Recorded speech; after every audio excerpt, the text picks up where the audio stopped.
हजरत सुलाइमान अमदी सबा की रानी बिल्किस की वाक़या। बिस्मिल्लाहिर्रहमानिर्रहीम। हजरत सुलाइमान हजरत दाऊद इस्लाम की मचानी। हजरत सुलाइमान दा अल्लाहना असुकी मतिक मगुन शक्ति अमदी मर्तबा पिनबीखी मदुदी अतोप्पा कनागुंबदा थोइना पीखिदे। महाकी खुत्ता दुनिया मपुम असिगी शासन लैरम्मी। महाक मियोइबगिते नत्तना जिन्नात सिंगी लोइनना अतोप जीव सिंगी सुनिंग थोइरम्मी। महाक उचेक वया तीन कांग अमसुंग जीव सिंगी मरोल सुखंगलम्मी। महाक ओंदा अल्लाहना नोंसितपु मागी यातंग इलहलम्मी। हजरत की नाक्ता पाकलब तख्त हाइबदी मदुदा तोंगलगा पाइबे याबा अदुगुंबा मोंगी पोट अमा लैरम्मी। महादुदा महाकना फमलगा मागी येत्ता जिन्नात सिंग ओइदा मागी लोइनबा मी सिंग तोंगलगा चटनिंग मफमदा चटली। महाकना नुंसित हुकुम तौई। नुंसितना खुदकता फुक्तुना पाइदुना पुखी। था कयागी लंबी अयुक अमदा चटली। असुमना महाकना दुनिया बुंगाक सेलम्मी। लम्हेलब जिन्नात कया मागी मिंग ताबदा निकनरम्मी। महाकना जिन्नात कया बु चैराक पीखिरम्मी। हजरत सुलाइमान की नाकता हुद हुद कौबु उचेक मचा अमा लैरम्मी। मदुना हजरत पाव पीरे कदाइदे करी तौरी असिना चिंगबा अमदी सफरदा इसिंग कदाइदे लै असिना चिंगबा उचेक असिना पुथोकलम्मी अमसुंग जिन्नात सिंग मतेंगना इसिंग पुरकलम्मी। हजरत सुलाइमान के महल जिन्नात न साबनी। मदुदा तौरम्बा डेकोरेशन कंस्ट्रक्शन सिंग पुनमक मियोइबना मंगदसु मंगदबा हौजिक्की चौखटलबा मतमसिदसु ओइरोइदबा अदुगुंबा खुदसेम ओइरम्मी। महाकना चटखिबा खुदिंगदा दिन इस्लाम अल्लाह की माइकैदा कौसिनबा असिनी।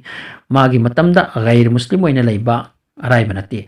असुमना चत्रिङै तंजा असिदा नोमा माना उचेक सिंग येंगसिलिङै तंजादा हुद हुद उचेक उर्दबदा महाकना हंगी हुद हुद कदाइनो माना मतम चाना यरक्त्रिबिसे करिगिनो। करिगुंबा माना अनौबा पाव अमा पुरकलबदी फै नत्रबदी माबु अकनबा चैराक पीबा ताबनी नत्रगा लेनबा ताबनी। ngayak matungda hud hud ucek thunglaki aduga hai ya hajrat aina sabा कौबा लमदमदगी असेंग पाव अमा पुजरकली मसिगी मतंगदा नहाकसु खंगदे। लमदम मसिगी निंगथौ अदु नुपीनी अदुगा महाकोंदा लेफम थोप नियामत सिंग लै अदुबु मखोइदी अल्लाह पु याबा कांगलुप नति। मखोइदी नुमित पु लातपा नुमित्ता सजदा तौबा कांगलुपनी। शैतान न मखोइबु नाथैदुना अतोपा लंबेल अमदा पुखरे। वखम असी ताबदा हजरत Sulaiman ngakchanaki sura namal da wakya si yauri। हजरत सुलाइमान हाय फरे अदुदी नंगी वासी चुम्मी चुमदे हौजिक खंगनबा होनबा तारे। अदुगा हाय नंगोंदा चिठी अमा पीगे मदु निंगथौ नुपी अदुदा पीरुचु अदुगा हंदोक्तुना लैयु नंग मखोइना चिठी असिगी करी प्राय पीरप्पा येंगलसी। सबा की निंगथौ नुपी अदुगी मिंग मालिकाई बिल्किस कौरमी। मसक मतौ फजबीनी सबा कौबा लमदम असे यामना चौखटलम्मी। मखोइगी नाकता फल फ्रूट हई लैगी गार्डन अमा लैरम्मी अमसुंग गार्डन असिगी मयाइमक्ता दम अमगी मतेंगना इसिंग चेलहलम्मी। असुमना हाइनै मदुदी कुम कांगदना मफम अदुदा हई लै पाली अमसुंग कना गुंबी नुपी अमना टेक कोकता येंदाई पुरगा चलबसु हेक्तना असुमक थल्ली। बिल्किस की मांगदा हुद हुद न चिठी अदु थादरगा माना वाल अमदा तोंगलगा लैरे। मालिकाना चिठी असे पारगा मागी अथौ अंगम सिंगा वातानै माना हाय अइंगोंदा यामना मगुन लैरबा चे अमा थुंगलरे। चे असि सुलाइमान निंगथौगी माइकैदगिनी अमसुंग चे असे अल्लाह की मिंगलेनगा हौरी।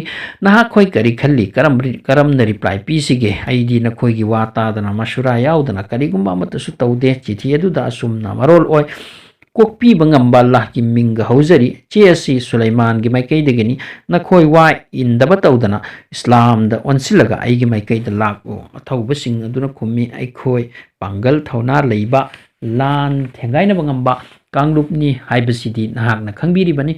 अदुबु नहाकना खंथरगा करी तौफम थोइ हाइबदो अइखोइदा हाइबियु। मालिकाना खुम्मी पांगल लैबा निंगथौ अमना मफम अमदा लांदारकलबदी मफम अदु तुम ताकि अइना खल्ली महाकसो असुमना सोइदना तौगनी।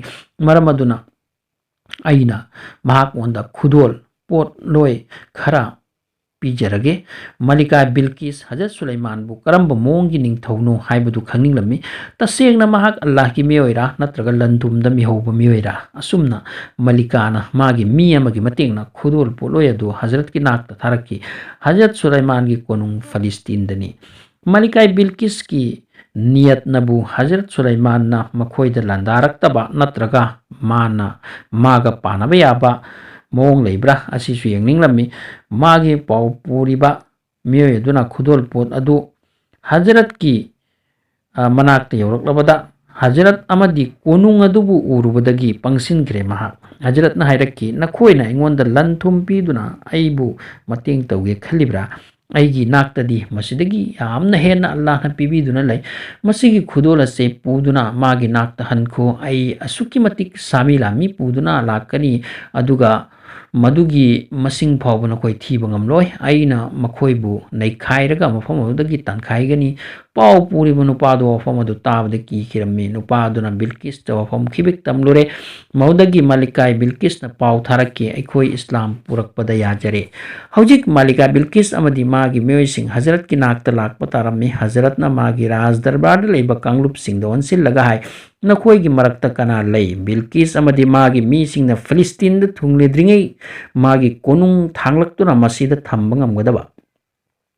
Dew Jinnat amana khummi ya Hazrat ai ngamjagani nahakna phambadagi haugatpada changba matam adugi manungda thajabiyu aibu Allah na asumna pangal lehelli aduga ai amana darni tanja asida nupa amana khumlaki ya Hazrat nahaki mitkup amada ai pujarake mahak mioi bani amasung ahle kitabi oirami mahak onda Allah na adugumba pangal pinabirami Hazrat na magi mategna Malikai Bilqis ki takh adu puhallaki madu buda Hazrat na Allah da shukar ada tawi audagi magi konungda khilhalami aduga hukum tawi masibu khajik masak ontho hai bugum na madu da yoramba sana hira moti lauthok laga atopadi ansilami asumna tawhan kibagi maramdi Hazrat na Bilqis pu test tawbagini mahak khangba ngambi mioi amara natraga khangba ngamdabira masidagi achumba lambi khangba ngambini natraga ngamdabini